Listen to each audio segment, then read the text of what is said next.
आ जाओ प्रभु ब्रज प्यारी प्यारी गोकुलों में, और प्यारी प्यारी हे गोविंद हरे गोपाल हरे गोविंद हरे बोल वृंदावन बिहारी लाल की जय। ब्राह्मण ने अपना भोजन मांगने वाले को दे दिया।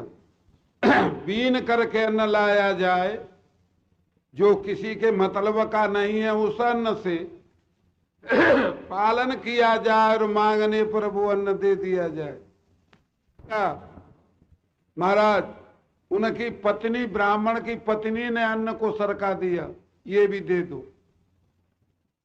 ब्राह्मण ने पत्नी का अन्न भी दे दिया मांगने वाले को।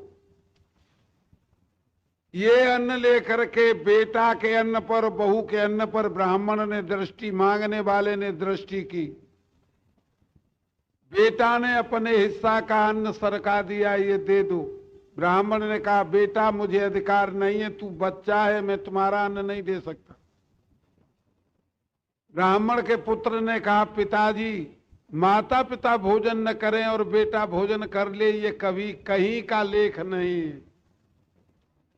बेटा ने अपना भोजन भी दे दिया, वो तीनों के भोजन को खा गए। बेटे की बहू रही, उस पर दृष्टि डाली मांगने वाले ने। महाराज, पत्नी, बेटा की पत्नी ने भी भोजन सरका दिया।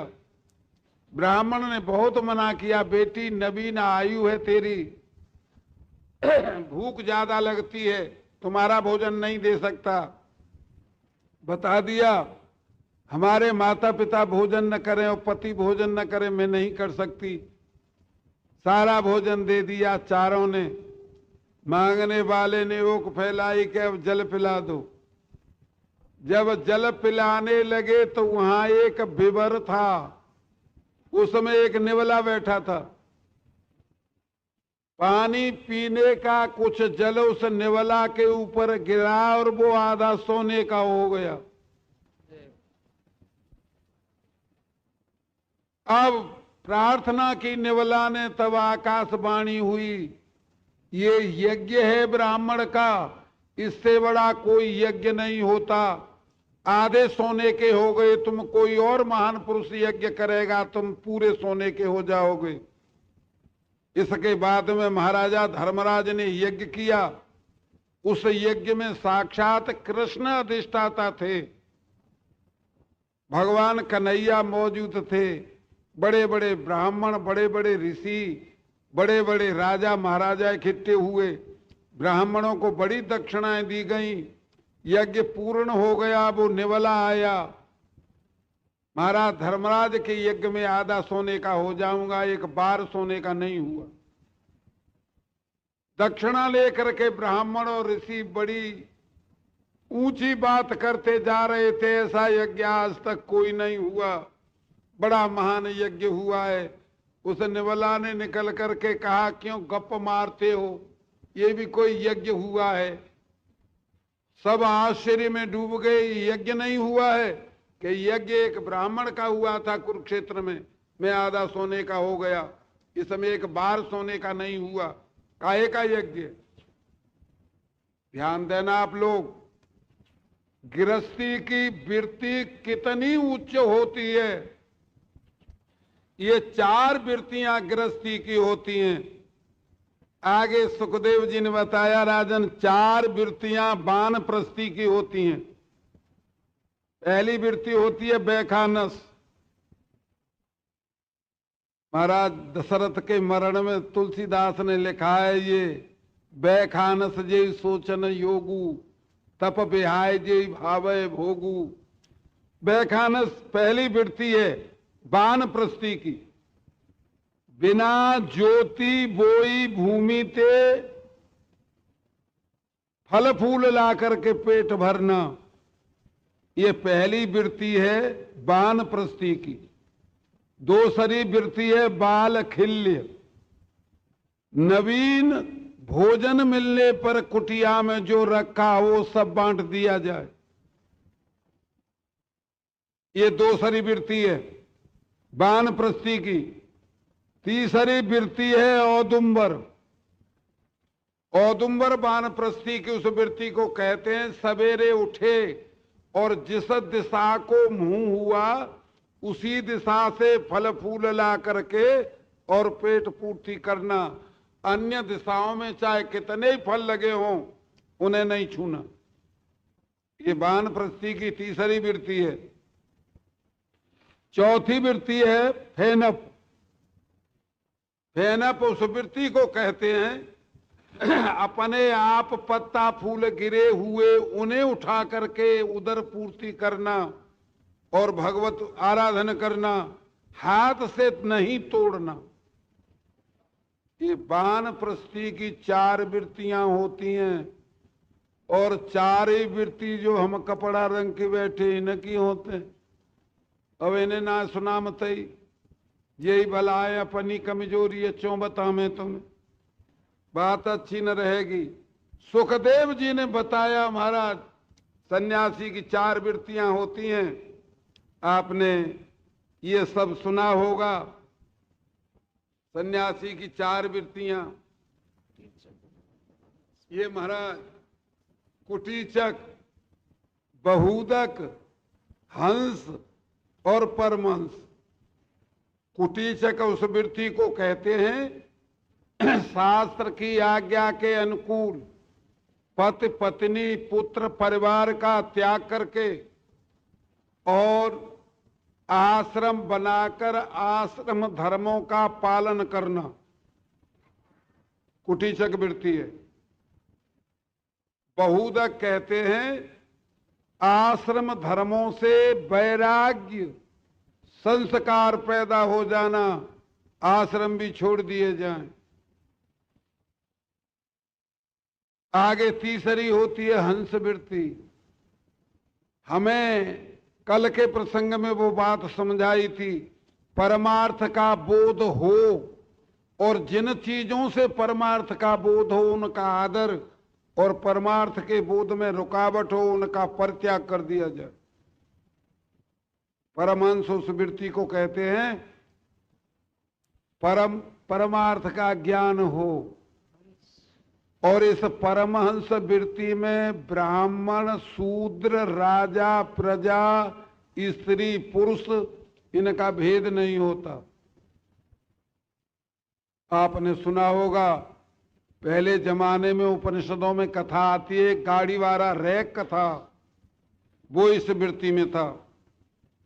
अब प्रश्न ये रह गया, लक्षण बता दिए, इनमें कौन सा आश्रम श्रेष्ठ है। तब महामुनि सुखदेव जी ने बताया राजन ये गृहस्थाश्रम ही श्रेष्ठ है। राजा ने पूछा प्रभु गृहस्थाश्रम श्रेष्ठ है, फिर ये काय को कपड़ा रंग के डोलते हैं? ये भोग है इनका, ज्यादा घरों में भोग उदय हो जाता है तो कपड़े बदलने पड़ते हैं।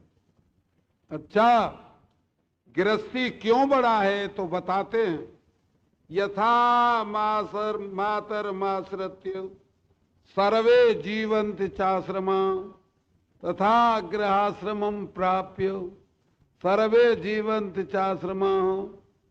जैसे पैदा होते समय सारे जीव दुनिया के माँ के आश्रित होते हैं, इसी प्रकार सारे आश्रम गृहस्थ आश्रम के ऊपर निर्भर है।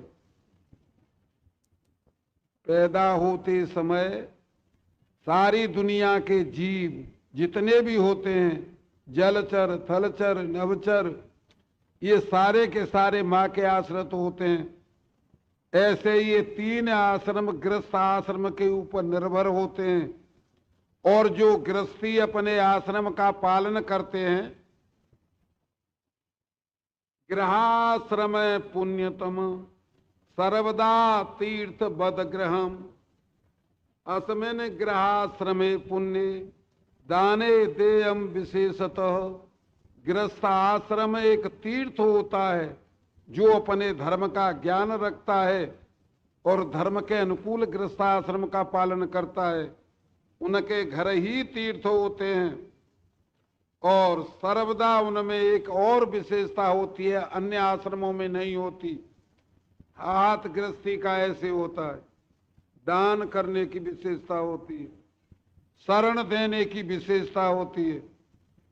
अन्य आश्रमों में ये विशेषता नहीं होती। देवानाम पूजनम यत्र अतिथि नाम तो भोजनम पथिका नाम च शरण मते धन्य तमो मत।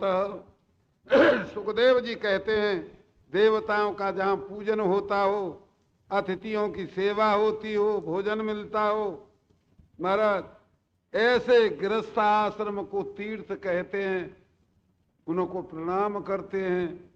ये आश्रमों की कथा ब्रह्मचर्य, गृहस्थ, वानप्रस्थ, सन्यास, इनकी कथा महामुनि सुखदेव जी ने सुनाई। आगे एक कथा सुनाई, इस कथा पर आप लोग विशेष ध्यान देना। बोलिए वृंदावन बिहारी लाल की जय। एक गिराह ने एक हाथी को पकड़ा था, ये कथा विख्यात है। पहले इनका पूर्व जन्म सुन लें। ये जो हाथी था, ये महाराज द्रविड़ देश का राजा था, पांडुवंशीय राजा था। इसका नाम था इंद्रद्युम्न, भगवान का भक्त था। बड़ी विचित्र कथा है, दो कथाएं मिली हैं ऋषियों के सानिध्य में, सत्संग में अथवा शास्त्र अध्ययन में। बड़े ध्यान से सुनेंगे। एक तो ये कथा है, महाराज पांडुवंशीय राजा है, इंद्रद्युम्न नाम है, भगवान का भक्त है। एक समय ये भजन कर रहा था, अगस्त जी जा रहे थे, अगस्त जी को प्रणाम नहीं किया। अगस्त जी ने इस राजा को श्राप दे दिया, ऐसी गर्दन हाथी की होती है, जो मुड़ती नहीं है तुम हाथी हो जाओ। विचार करना, इसलिए बार बार कह रहे हैं कि ध्यान देना। राजा घर का कोई गृहस्थ का काम नहीं कर रहे थे, भजन कर रहे थे। हरि आराधन करते हुए राजा को श्राप दे दिया। एक तो ये कथा मिली।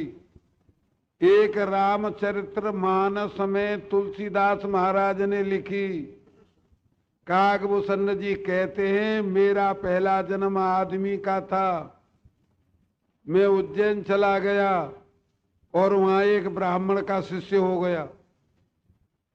ब्राह्मण शंकर जी के भक्त थे। शंकर जी का मंत्र दे दिया, सम मंत्र मोह ध्वजवर दीना, मम उपदेश विविध विधि कीना। आगे कहते हैं कागभूषण जी एक बार शिव मंदिर जपत रहे हर नाम। एक दिन की कथा में शंकर जी के मंदिर में गुरु जी ने जो नाम दिए थे शंकर जी के, उनको जप रहा था। गुरु आए अभिमान ते उठ नहीं कीन प्रणाम। अरे बाबा हरि नाम जप रहा था, प्रणाम नहीं किया तो क्या आपत्ति हो गई। गुरु की बताई हुई पद्धति का पालन कर रहा था, गुरु की सेवा ही तो थी। गुरु बतावे उस मार्ग का अनुसरण किया जाए, ये गुरु की सेवा होती है। गुरु ने कुछ नहीं कहा, परंतु शंकर भगवान इस अपराध को नहीं सह सके, घोर श्राप दे दिया। त्रिजग योनि जग धरे शरीरा, अयुत जन्म भरि पावे पीरा। ये घोर श्राप है। हाहाकार कीन गुरु सुन दारुण शिव साप।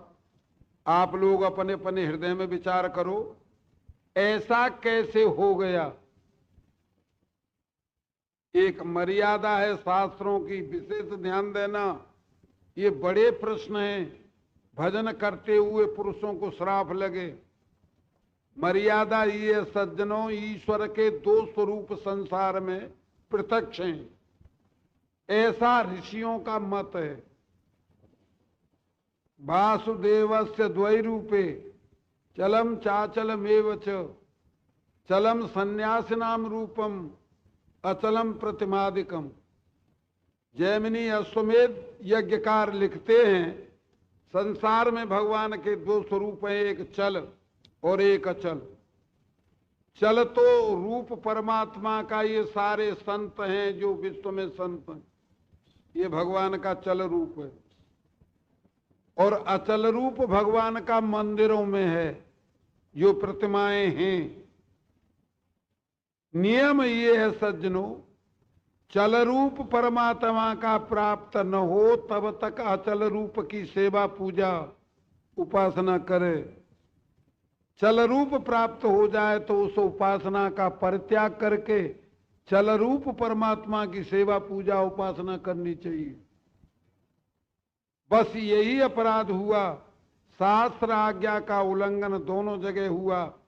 चल परमात्मा प्राप्त हुए और अचल परमात्मा की सेवा पूजा नहीं त्यागी। इस अपराध को न शंकर सह सके, न महाराज अगस्त जी सह सके, श्राप दे दिया, राजा हाथी हो गए। ये ग्राह जो मगर जो था, ये पहले जन्म में हुहू नाम का गंधर्व था। महाराज अप्सराओं के साथ एक नदी में स्नान कर रहा था हिमालय की तरफ। देवल ऋषि जा रहे थे। ऋषि ने आचमन किया नदी में। इस मूर्ख ने समझा ये बाबा जी गिरेगा पानी में तो अप्सराएं हंसेंगी, प्रसन्न होंगी। स्त्रियों की प्रसन्नता में जो पुरुष लगे रहते हैं उनको क्या कहा जाए, शास्त्र की भाषा में मूर्ख होते हैं। इस देवता ने यही किया, डूब करके संत के चरण खींचे। ये गिरेगा तो अप्सरा खुश होंगी। महाराज ऋषि समझ गए ज्यादा बीमार है, देवता होकर के मूर्खता करता है, श्राप दे दिया है। ऐसी क्रिया जलचरों की में मगर की होती है, तुम मगर हो जाओ। ये गंधर्व रोने लगा। देव में न अज्ञानी था, भोगी था, कृपा करिए। तब ऋषि ने ऐसा कह दिया कि अच्छा आगे के जन्म में परमात्मा से मिल जाओगे। ये राजा भी महाराज अगस्ती के चरण पकड़ के रोने लगा। नाथ मेरा अपराध नहीं था, मैं हरि स्मरण कर रहा था। अगस्त जी ने प्रसन्न होकर के कह दिया आगे तुम्हें परमात्मा की प्राप्ति हो जाएगी, जाओ। वही ये गज और ग्राह के युद्ध की कथा महामुनि सुखदेव जी ने सुनाई। बड़ा भयानक युद्ध हुआ। जब ये गज थकने लगा, प्राणों पर नंबर आया, तब भगवत नाम लिया। आज गोरखपुर वालों ने श्रीमद् भागवत से ये गजेंद्र मोक्ष अलग निकाल दी है, छाप दी है। मैं अर्थ के बहुत संत और भक्त इसका अध्ययन करते हैं, पाठ करते हैं। शुद्ध वेदांत है। ग्राह ने जो गज ने जो प्रार्थना की है प्रभु की, नाथ मेरी रक्षा करिए, भगवान उसी समय प्रकट हो गए हैं और चक्र से ग्राह को बाहर निकाल करके शीश काट दिया। हाथी का पाम छूट गया, हाथी ने भी शरीर छोड़ दिया। दोनों को वरदान थे। ग्राह तो अपने पूर्व जन्म के अनुकूल देवता बन करके चला गया और ये राजा को भगवान का सानिध्य, भगवान का स्वरूप मिला। ये वैष्णव लोग 5 प्रकार की भक्ति मानते हैं, मुक्ति मानते हैं। आप लोग जानते हैं इस विषय को। सालोक्य, सामीप्य, सारूप्य, साहसी और महाराज सायुज्य, ये 4 प्रकार की मुक्ति में से कोई जीव की हो जाए, ये मुक्ति राजा की हो गई। कैवल्य मुक्ति बिना ज्ञान के न किसी की हुई, न होगी, न हो सकती। ये कथा सुनाई। अब एक बड़ी विचित्र कथा सुनाने लगे सुखदेव जी। राजन एक समय की कथा है। देवराज इंद्र हाथी पर बैठ करके जा रहे थे। महाराज आगे से दुर्वासा जी आ रहे थे। दुर्वासा जी ने देखा देवताओं का राजा इंद्र आ रहा है। संत का स्वभाव है राजा का स्वागत करना चाहिए। हाथ में भगवान के प्रसादी की माला थी। भगवान की मूर्ति पर धारण करा दी गई माला, प्रसादी बन गई। वो संत के पास में क्या दिया जाए देवताओं के राजा को? भगवान की प्रसादी की माला दे दीजिए। दुर्वासा जी ने वो इंद्र को भगवान की प्रसादी की माला दे दी। लेकिन आप ध्यान दें, वो तो देवताओं का राजा था। अरे आजकल थोड़ी थोड़ी सामग्री जिनके पास में है वो ईश्वर को घास नहीं डालते, है कि नहीं ऐसा? ये निठल्ले बकते रहते हैं, वैसे ही ऐसा आलोचना करते हैं। इंद्र ने वो माला लेकर के हाथी के कंठ में डाल दी। महाराज सुखदेव जी कहते हैं हाथी क्रूर जंतु होता है, सूंड से माला तोड़ करके पृथ्वी पर डाल दी, पामों से उसे कुचल दिया। महाराज अब ये संत तो बड़े बेढब थे, शांति कई कई किलोमीटर दूर होकर के जाती थी, वैराग्य और ज्ञान तो पूर्ण था परंतु शांति नहीं थी।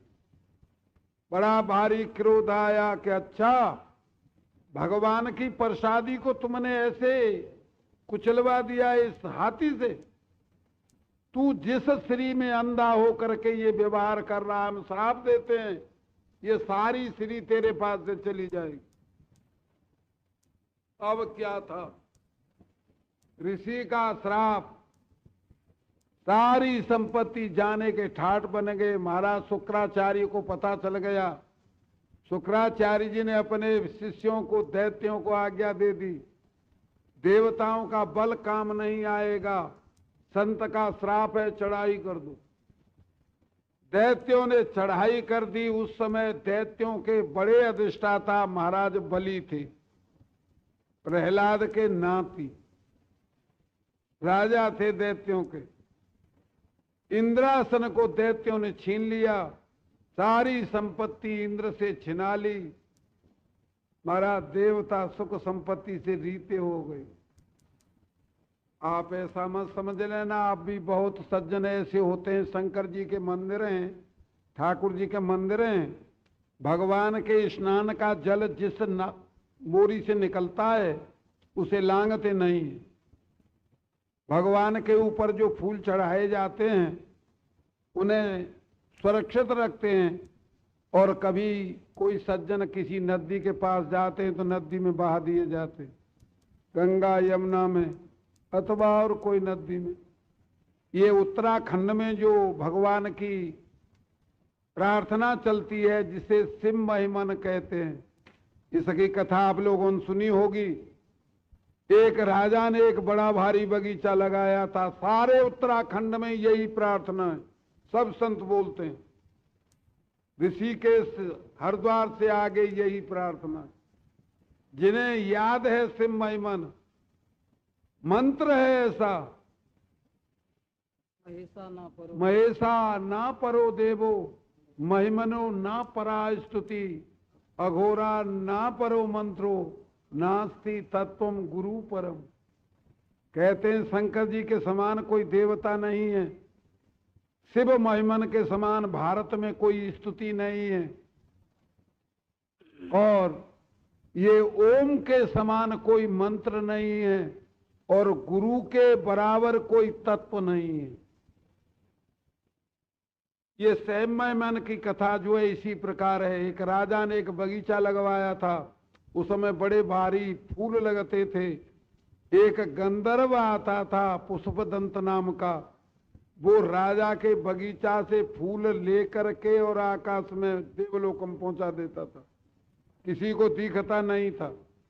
राजा ने, माली ने राजा से कहा रात्रि को फूल खिलते हैं, सवेरे नहीं मिलते, चोरी होती है फूलों की।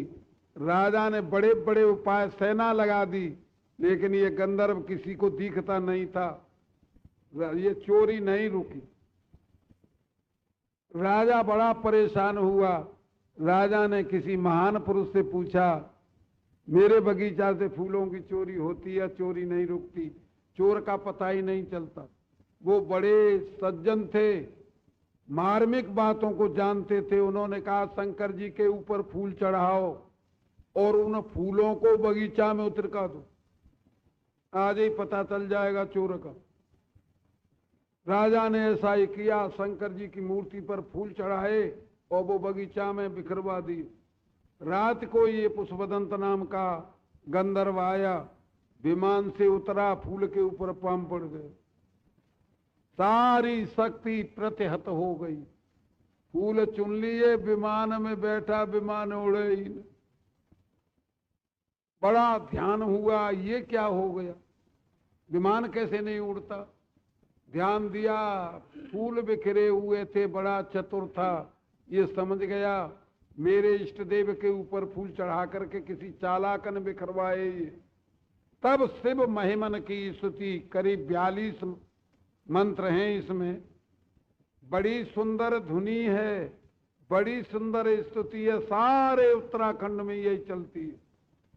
तो भगवान की प्रसादी, हमारे कहने का तात्पर्य है भगवान की प्रसादी का निरादर नहीं करना चाहिए। महाराज श्राप दे दिया, दैत्यों का अधिकार हो गया इंद्रासन पर, देवता रीते हो गए। महाराज भगवान के पास जाकर के रोई, हे नाथ सारी साधन सामग्री चली गई। भगवान ने बताया तुमने बड़ा अपराध किया है, इसका प्रायश्चित नहीं है, ऐसा है जाकर के दैत्यों से संधि करो और समुद्र का मंथन करो, समुद्र में अमृत निकलेगा, मैं सहायता करूंगा तुम्हारी और छल करके तुम्हें अमृत पिला दूंगा। देवता जीत नहीं सकते दैत्यों को, जाकर के महाराज बलि से संधि कर लो। भगवान की आज्ञा पा करके देवता आए संधि करने के लिए, भगवान हमें अमृत पिला देंगे। महाराज सुखदेव जी कहते हैं भोगियों की ये गति होती है। देव महाराज बलि के पास में बड़े बड़े वीर बैठे थे, नमची, संबरासुर इत्यादि।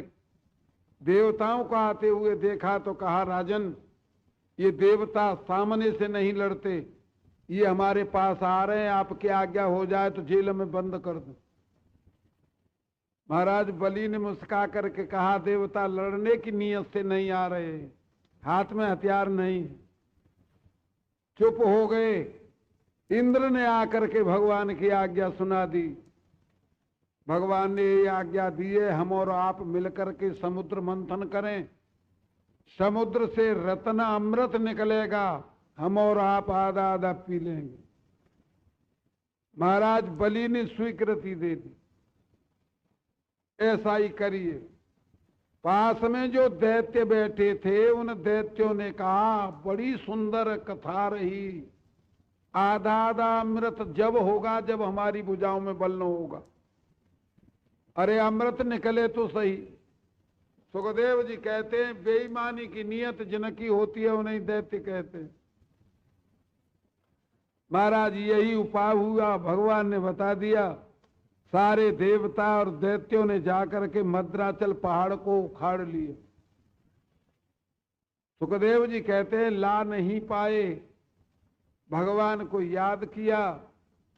देवता दैत्यों के हाथ पांवों में बड़े जख्म हुए, पहाड़ उठा नहीं पाए, उखाड़ दिया।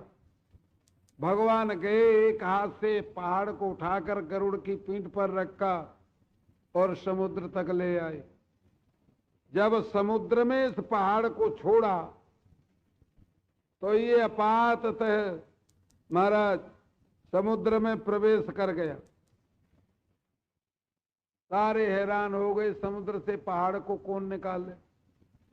किसी कवि ने लिखा है कि राम ने पुल तो बांध दिया था समुद्र पर, क्या रीछ और बंदर समुद्र की गहराई समझ पाए थे।